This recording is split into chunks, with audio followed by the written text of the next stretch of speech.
दोस्तों आपको pitch talk show के अंदर खुशामदीद। आज की इस वीडियो के अंदर काफ़ी ज़्यादा अपडेट्स हैं और वो अपडेट्स इस तरह की हैं कि नासिर हुसैन पीसीबी पर बरस पड़े हैं कि बाबर शाहीन नसीम को ड्रॉप क्यों किया गया।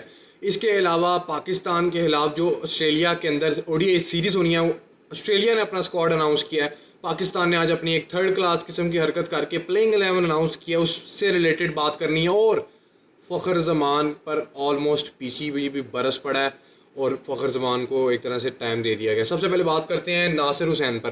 तो नासिर हुसैन ने पीसीबी को कहा है कि आपने बाबर आजम, शहीन शाह अफरीदी, नसीम शाह को ड्रॉप आखिरकार क्यों किया।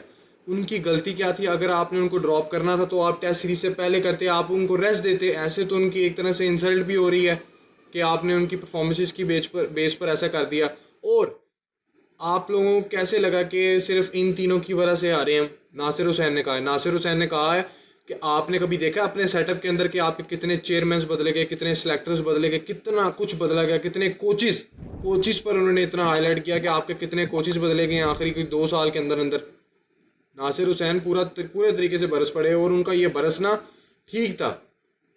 हाँ, मैं भी मानता हूँ कि बाबर आजम को रेस्ट चाहिए था, बाबर को रेस्ट देना चाहिए था, शहीन को भी रेस्ट देना चाहिए था, नसीम को भी, लेकिन रेस्ट देना चाहिए था। ऐसा नहीं कि आपने ड्रॉप का कह दिया जी, ड्रॉप कर दिया कॉन्फ्रेंस के अंदर। अब आप आकर बोल रहे हो जी हमने रेस्ट दिया है।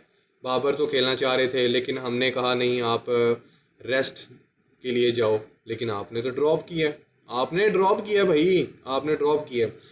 उसके अलावा ऑस्ट्रेलिया ने जो अपना स्क्वाड अनाउंस किया पाकिस्तान के खिलाफ, जो 4 नवंबर से पहला ओडीआई मैच खेला जाएगा, आई थिंक पर्थ के अंदर खेला जाएगा, एमसीजी के अंदर खेला जाएगा। तो स्क्वाड के अंदर पैट कमिंस कप्तान है, शेन एबर्ट है, कूपर कॉनोलरी है, जेक फ्रेसर, एमसी गर्क है, उसके बाद एरन हार्डी है, इसके बाद Josh Hazlewood, Josh Inglis, Marnus Labuschagne, Glenn Maxwell है, मैथ्यू शॉर्ट है, स्टीव स्मिथ है, मिचेल स्टार्क है, मार्कस टोइनस है, एडम जैम्पा है। मिचेल मार्श और ट्रेविस हेड को रेस्ट दी गई है। T20 सीरीज के अंदर मुझे लगता है कि ये दोनों आएंगे, ट्रेविस हेड और मिचेल मार्श, और मुझे लगता है पैट कमिंस, हेजलवुड और मिचेल स्टार्क को शायद रेस्ट दिया जाए, क्योंकि आगे बीजीटी आएगी इंडिया की और ऑस्ट्रेलिया की सबसे मोस्ट वेटेड सीरीज़ है, टेस्ट सीरीज़ साल की। तो उसके लिए मैं भी इंतज़ार कर रहा हूँ। तो वो सीरीज़ के लिए इनको शायद रेस्ट दिया जाए, लेकिन ओडीआई के लिए इनको बुलाया गया और काफ़ी तगड़ी टीम है। और हमारा यहाँ पर अभी तक भाईजान कप्तान ही नहीं अनाउंस हुआ, अभी तक कप्तान ही नहीं अनाउंस हुआ। और जो जहाँ तक बात है कप्तान की और टीम की, तो आपको तीसरे टेस्ट मैच के शुरू होने तक या तीसरे टेस्ट मैच के दरमियान में ही ये सारा कुछ अनाउंस करके बता दिया जाएगा कि कौन कौन है अभी, क्योंकि फिटनेस टेस्ट वगैरह हो रहे हैं। और फिटनेस टेस्ट जैसे जैसे हो रहे हैं, जो जो पास कर रहा है सेंट्रल कॉन्ट्रैक्ट भी उनको दिया जाएगा। लेकिन पीसीबी ने जो हरकत की, जाहिद महमूद ने फिटनेस टेस्ट पास नहीं किया था लेकिन आपने उनको प्लेइंग 11 के अंदर भी डाला हुआ है। और अब आपको फ़खर ज़मान फिटनेस टेस्ट पास करते हुए नहीं नज़र आ रहे, 2 मरतबा दिया, दोनों मरतबा फेल हुए। तो अब आपको देखना पड़ेगा, क्योंकि फ़खर ज़मान वाइड बॉल फॉर्मेट के अंदर, स्पेशली ओडीआई फॉर्मेट के अंदर, तो ड्रॉप नहीं होना चाहिए भाई, ड्रॉप ही नहीं होना। बाकी दूसरी तरफ बात की जाए फ़खर ज़मान वाले केस पर, तो फ़खर ज़मान को पीसीबी ने एक तरह से एक नोटिस भेजा है कि जो आपने ये ट्वीट किया ना, ये आपको भारी पड़ सकता है और आप पर जो एक्शन लिया जाएगा वो सुनने में आया कि तकरीबन 21 अक्टूबर को पीसीबी रिस्पॉन्ड करेगा, या फ़खर ज़मान को कुछ अपनी तरफ से कहना पड़ेगा कि ये क्या था और आपने क्यों किया, क्योंकि आप सेंट्रल कॉन्ट्रैक्टेड प्लेयर थे और अभी आप खेल रहे हो और आप अपने, बेशक आपका टीम मेट है लेकिन आपने इस तरह क्यों किया।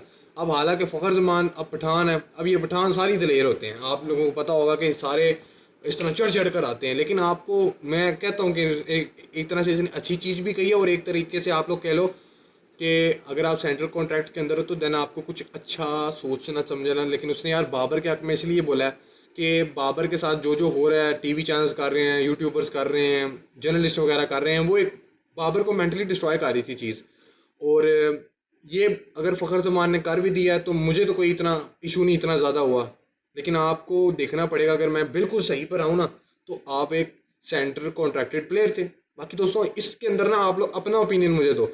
दूसरी तरफ आने से पहले मैं ये बात करना चाहता हूँ कि आप लोगों को क्या लगा था कि पाकिस्तान किस तरह की प्लेइंग 11 अनाउंस करेगा, कि पाकिस्तान इस तरह की प्लेइंग 11 अनाउंस करेगा। मुझे तो पता रहा कि कामरान गुलाम खेलेगा, मोहम्मद हुरैरा के चांस मुझे शुरू से ही लग रहे थे कि कम हो गए, क्योंकि साइम अयूब को उन्होंने दोबारा चांस दिया। अब आप देखो साइम अयूब को भी आपको इस टेस्ट मैच के अंदर देखना पड़ेगा, अगर वो चलता है ठीक है, अदरवाइज आपको मोहम्मद हुरैरा को डालना पड़ेगा।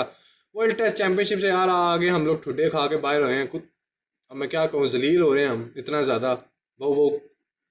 वो मैं कहने लगा था कि वो की से हम वो की तरह हम जलील हो रहे हैं क्रिकेट के अंदर। टेस्ट क्रिकेट हो, T20 क्रिकेट हो, ओडीआई क्रिकेट हो, तो उसके अंदर अब आप देखो ना, आपको अगर आगे देख रहे हैं ना, तो आप हुरैरा को चांस देना अगर साइम नहीं चलता है, क्योंकि अब्दुल्ला ने तो अपना काम कर दिए और साइम ने बेशक 50 मारी हो, लेकिन साइम न्यू है।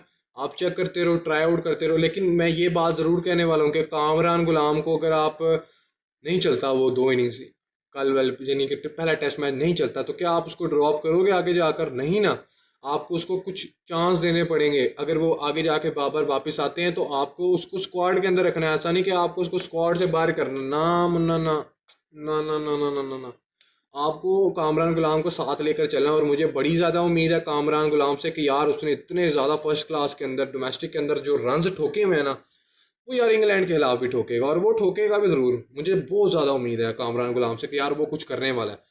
अब देखो प्लेइंग 11 के अंदर इन्होंने 4 स्पिनर्स डाल दिए। सबसे पहले कप्तान है अब्दुल्ला शफीक, साइम अयूब, शान मसूद, कामरान गुलाम, सऊद शकील, सलमान अली आगा, आमिर जमाल।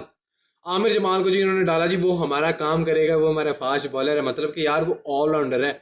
आप उससे ओवर्स निकलवा रहे हो। ऑस्ट्रेलिया के अंदर वो पिचेस इस तरह की थी, आप पिचेस उस तरह की उसको सूट बनवा कर दोगे तो वो आपको विकेट्स निकाल कर देगा।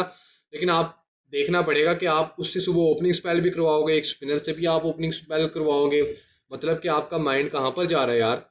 आपने 4 स्पिनर डाल दिए। मतलब पहले हम रोप पिट रहे थे कि हमारे पास स्पिनर नहीं है, हमारे पास स्पिनर कहाँ पर है, स्पिनर्स नहीं आ रहे। हम स्पिन ट्रैक नहीं इसलिए बना रहे क्योंकि हमारे पास स्पिनर नहीं है। लेकिन जब आपके पास स्पिनर आ गया है, स्पिनर्स आ गए हैं, तो आपने वो चारों चढ़ा दिए जी इंग्लैंड के खिलाफ। अब देखते हैं क्या होता है। लेकिन आपको चाहिए था, क्योंकि इंग्लैंड की प्लेइंग 11 देखो, उनके पास 2 फास्ट बॉलर्स हैं। बेन स्टोक्स भी बॉलिंग करेगा सुबह, बेन स्टोक्स भी बॉलिंग करेगा, वो नेट्स में बॉलिंग करता रहे। तो अब देखना पड़ेगा कि वो हमारा अभी भी क्या हाल करते हैं, क्योंकि प्लेइंग 11 अभी भी उन्हीं की तगड़ी है। बेशक आपने 4 स्पिनर्स डाले, अब नो वन नोस का क्या होता है अगर पाकिस्तान के स्पिनर्स पकड़ लेते हैं उनको। लेकिन अगर आप ये देखो पिच क्या बिहेव करेगी, ये मेरी बात सुनो। हम कल टॉस फर्ज करो हार गए हैं, वो कर रहे हैं बैटिंग, ठीक है, पहले दूसरे दिन नहीं इतना स्पिन होगा। लेकिन जब तीसरा चौथा दिन आएगा, आपकी जब बैटिंग आ रही होगी, खास करके चौथे दिन के अंदर, तो आप फिर क्या करोगे? आप फंस जाओगे। और अब आपको देखना पड़ेगा, आपने फंसना नहीं है। आपको ये ट्रैक आपने बनाया है, आपने अगली टीम को फंसाना है, और आपको ये टेस्ट मैच जीतना पड़ेगा। वैसे तो कोई चांस नहीं लग रहे आपके, लेकिन ये टेस्ट मैच आपको किसी तरीके से जीतना पड़ेगा यार, किसी ना किसी तरीके से। प्लेइंग 11 यार आप लोग देख सकते हो कि प्लेइंग 11